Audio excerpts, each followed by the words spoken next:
Marisol Medina, profesora de suelos de la Universidad de Antioquia. De una vez, ¿cómo se debe hacer un buen muestreo para un análisis de suelo? Buenos días. Para hacer un buen muestreo de análisis de suelo, lo primero que hay que tener en cuenta es que el suelo es un ente muy variable, tiene una alta variabilidad espacial y por esa razón tenemos que tomar varias submuestras, o sea que en realidad una muestra de suelo está compuesta por al menos unas 10 submuestras. Lo primero que uno hace cuando llega a la finca es dividirla por unidades de muestreo. ¿Qué es una unidad de muestreo? Es un sitio que sea homogéneo en el terreno. Por ejemplo, en cuanto a pendiente, en cuanto al tipo de suelo, al tipo de cultivo. Entonces en cada finca, a veces en una finca podemos tener unas 5 unidades de muestreo, una o dos, en fin, dependiendo pues de esas variaciones. Cuando ya se escoge la unidad de muestreo, en esa unidad de muestreo se debe recorrer el sitio en varias direcciones y coger por lo menos unas 10 submuestras.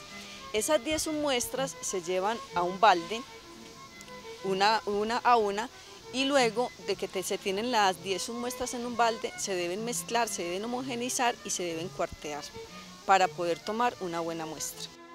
Es importante que la gente tenga en cuenta de que no importa que el cultivo ya haya recibido, digamos, enmiendas o oligoelementos o nutrientes, sino que se tenga en cuenta es exactamente la realidad actual del cultivo para hacer el muestreo.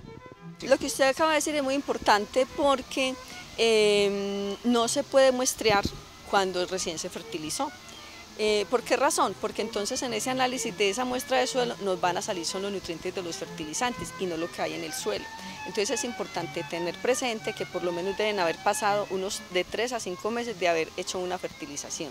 Cuando se llega al cultivo se busca los sitios que se va a muestrear para poder establecer un buen programa de fertilización.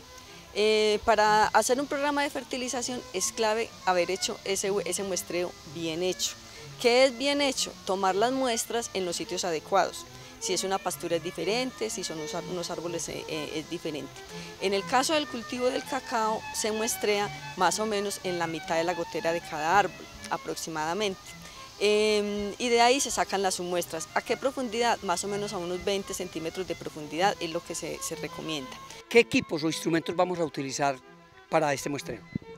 Bueno, para el muestreo se puede hacer de dos formas. Una con un palín y otra se puede hacer con un barreno, como este, que es de los más ideales. Existen también otros tipos de barrenos, pero este es uno de los más ideales que nos permite tomar una muestra a aproximadamente unos 20 centímetros de profundidad. Todos los materiales que tenemos en cuenta para un muestreo en términos generales, cuando nos vamos para el campo debemos llevar un balde limpio, un plástico o un costal limpio también, un palín, un machete para hacer los cortes en los bordes de la toma de la muestra, una bolsa limpia para poder empacar la muestra y un rótulo.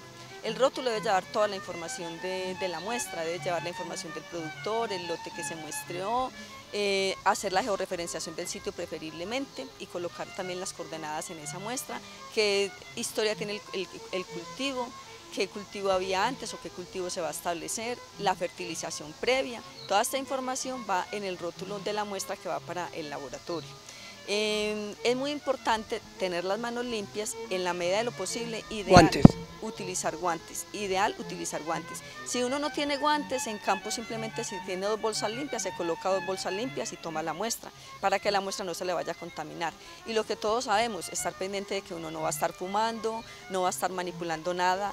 Ese día inclusive no debe manipular absolutamente nada, ningún producto agroquímico, ningún fertilizante, porque cualquier granito que se vaya, cualquier poquito que vaya dentro de la muestra, nos altera totalmente el resultado. De un buen análisis de suelo ya implica, digamos, los resultados que vamos a tener. El laboratorio no miente, digámoslo así.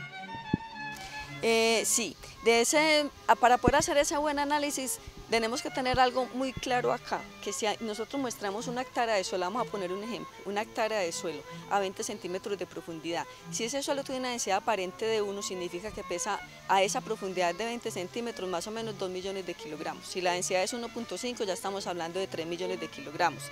Y nosotros vamos a enviar al laboratorio aproximadamente 1,5 kilos.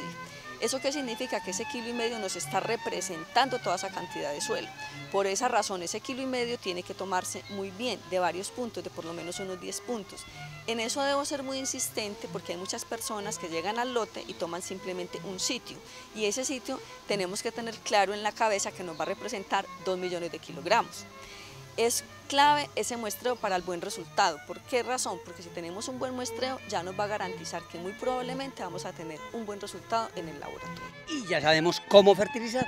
Y ya sabríamos cómo fertilizar, porque teniendo ese resultado del laboratorio, ¿qué nos va a dar el laboratorio? Nos va a dar lo básico, un elemento que vamos a, el análisis general en que vamos a pedir. El análisis se llama un análisis de fertilidad completo, el análisis básico, y ese análisis nos va a dar el pH, qué tan ácido tiene usted su suelo. Si está muy ácido, te van a dar el contenido del aluminio intercambiable. ¿Para qué le va a servir eso? Para usted poder hacer un programa de enmiendas que si necesita su suelo. Y le va a dar el contenido de los macronutrientes, de nitrógeno, fósforo, potasio, le va a dar también los contenidos de los micronutrientes y adicional un dato que no es químico, sino que es físico, que es la textura, que nos va a servir para poder implementar el plan de fertilización. Con el dato de la textura vamos a saber con qué frecuencia vamos a poder implementar el programa de fertilización. Fundamental tener mapeada la finca. Ideal, si podemos tener la finca mapeada, tener los lotes medidos, tener los sitios georreferenciados, eso sería lo más ideal. Cuando hacemos ese muestreo es importante ubicar en el mapa, saber cuáles sitios muestreamos, tener la historia de esos sitios de muestreo para poder pensar después, más adelante en hacer, cuando vamos a hacer el análisis en el tiempo y vamos a hacer un segundo muestreo a los 1 o 2 años, dependiendo ya pues de nuestras condiciones, tener esa información toda mapeada, registrada y organizada. Y hay una cosa muy importante, aprovechar las tecnologías, el GPS por ejemplo. Exacto, y tener también los sitios representativos de ese muestreo, hacer la georreferenciación, para uno saber históricamente dónde fue que tomó su muestra. Los resultados exitosos de cualquier cultivo dependen fundamentalmente de un buen análisis de suelo.